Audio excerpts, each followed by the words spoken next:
I want to talk to you about why I quit photography. I'm Yesenia, and this is Focus and Bloom Podcast.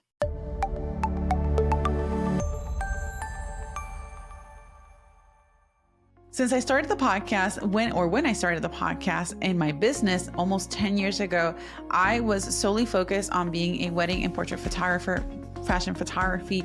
And for the longest of time, for maybe 6 years, that was exactly and the only thing that I was doing. That was what I specialized in. However, before the pandemic started, I had this a little bit of an inclination and curiosity on seeing things outside of photography and seeing how I can explore things, maybe in entrepreneurially speaking, outside of photography. However, I wasn't sure what it was. And at this time, this is December 2019, December 31st, almost midnight.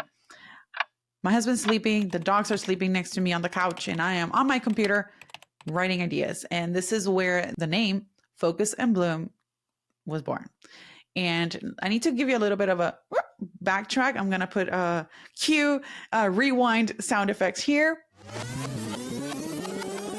This actually starts a little bit earlier when I decided to quit my 9-to-5. And the thing with that was, I think the beginning of Focus and Bloom started when I was able to reach to a point where I was able to match my photography income to my 9-to-5 income. And that gave me I would say the encouragement to say, okay, I can do this. And then I am ready to leave that 9-to-5 to quit that comfort zone of knowing that I have a steady paycheck every month and go out on my own with my business and solely focusing on my business.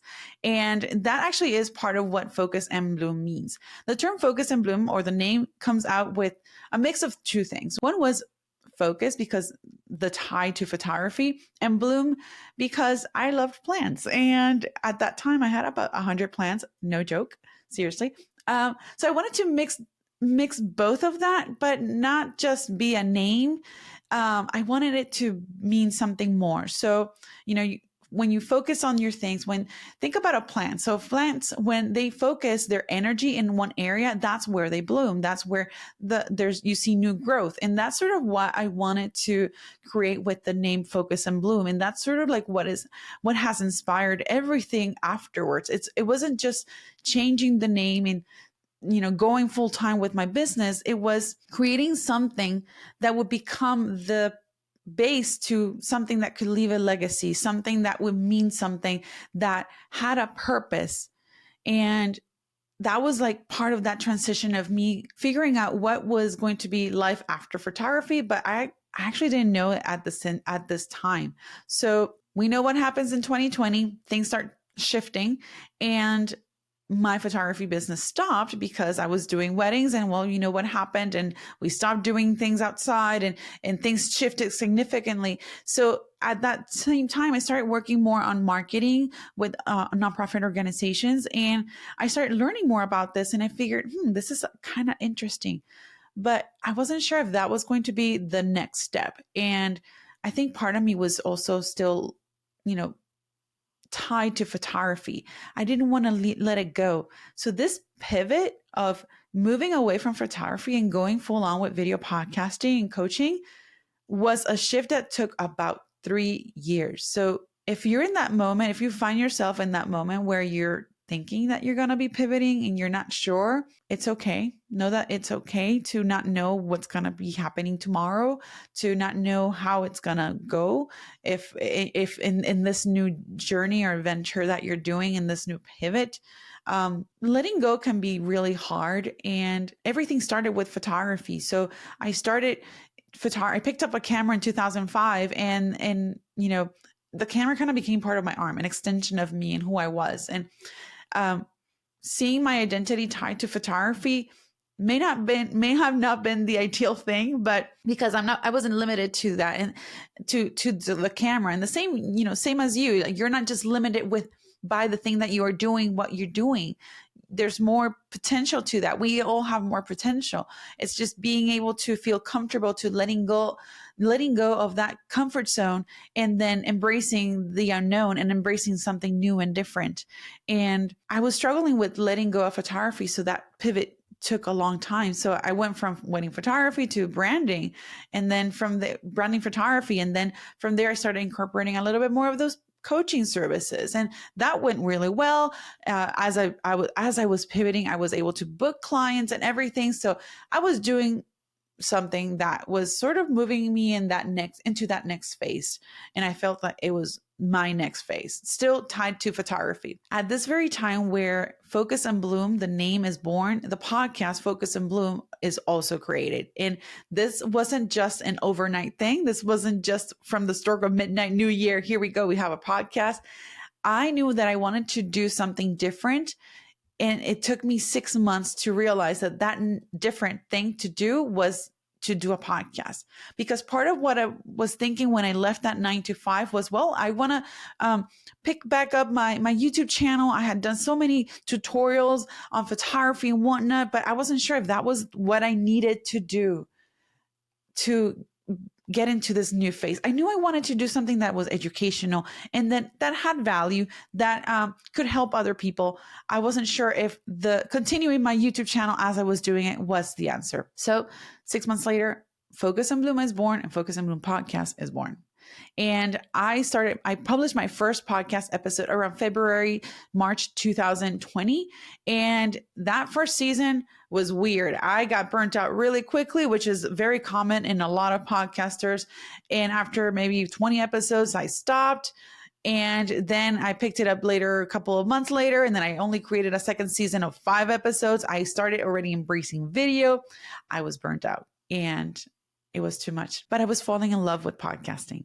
And I didn't want to stop. So I figured a way to make sense of how I can continue doing the podcast, making an impact, finding my own voice as a podcaster, as a content creator, as an entrepreneur who is now entering this phase. And, that's part of navigating the uncertainty of when you're pivoting, when you're trying something new. And one thing that I love about podcasting is that there's this like almost an intimate experience, intimate connection with the audience, because you're likely listening with your earbuds, or you have it in the background, so it's like a conversation. And with photography, I was feeling that I couldn't do that with photography. That isn't to say that that there aren't photographers who are making brilliant and so many beautiful images that are making a difference. I mean, just look at Nat Geo and many more documentary photography series from many moons ago that have shifted the way that we tell stories, the way that we see things, the way that we capture things, and how we use art, photography, to express how we are feeling as an artist about a certain situation, or maybe how we are just trying to be as objective as possible to present a situation and let the viewer make their own conclusion. Photography has so much power, and it's so special because you're capturing a moment.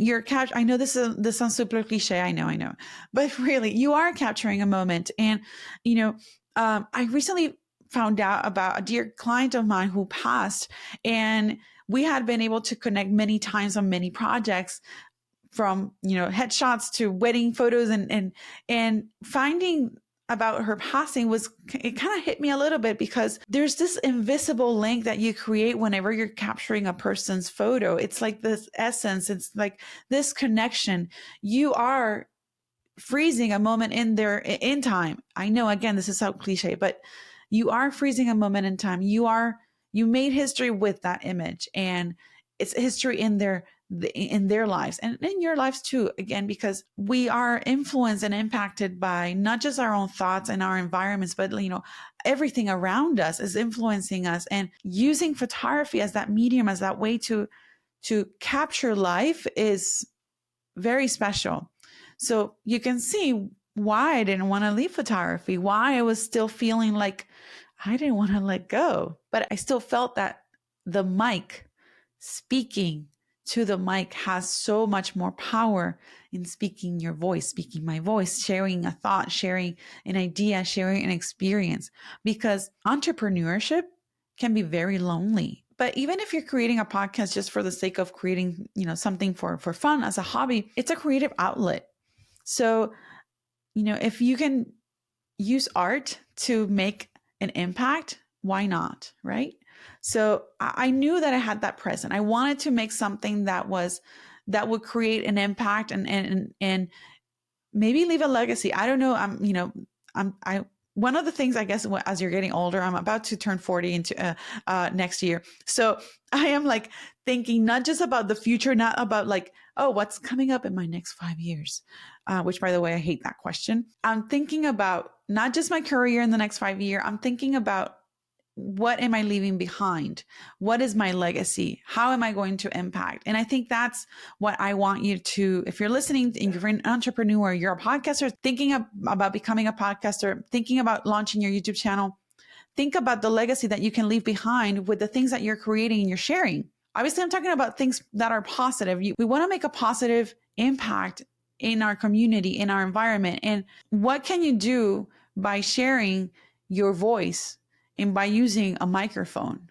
And I felt that that was so powerful that I realized that this podcasting was my next chapter, that photography gave me the tools and gave me the tools to not just learn the technical stuff, to learn how to do the business, but to get the confidence that I needed to then trust my gut, to trust my own voice and actually feel comfortable speaking my truth and sharing, my goals and sharing my story with you and helping others through my voice and through those stories and those experiences. So letting go is okay. It can be so hard, but the way I saw this was just, this is a new opportunity to make a difference and to make an impact.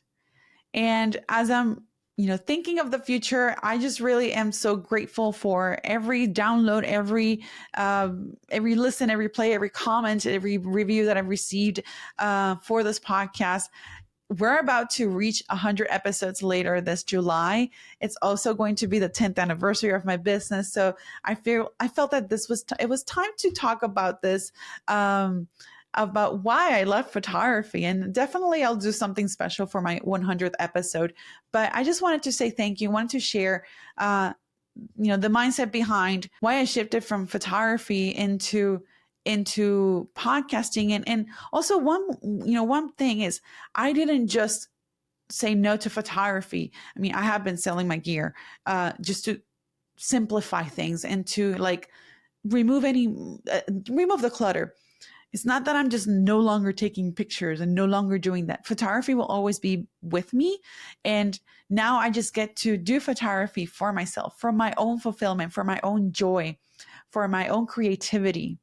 And being able to do that recently is just kind of sparking much more ideas and things that I want to then do with the podcast. So I'm so grateful that I still have the camera. I still have that medium that allows me to express myself creatively while also feeling inspired to share more stories and share things with you to help you along in this journey of running a business, creating content, stepping outside our comfort zone and doing that together in this community. So thank you. And I hope you've enjoyed this mini series of mindful content creation. Let me know if you enjoyed it. Comment on if you're watching on YouTube, or if you feel inclined, I would really appreciate if you leave me a review on my podcast platform, especially on Apple Podcasts. If you're on Apple, that would really help share the word of this podcast and help with discoverability. So thank you so very much. And I'll see you on the next one. Take care.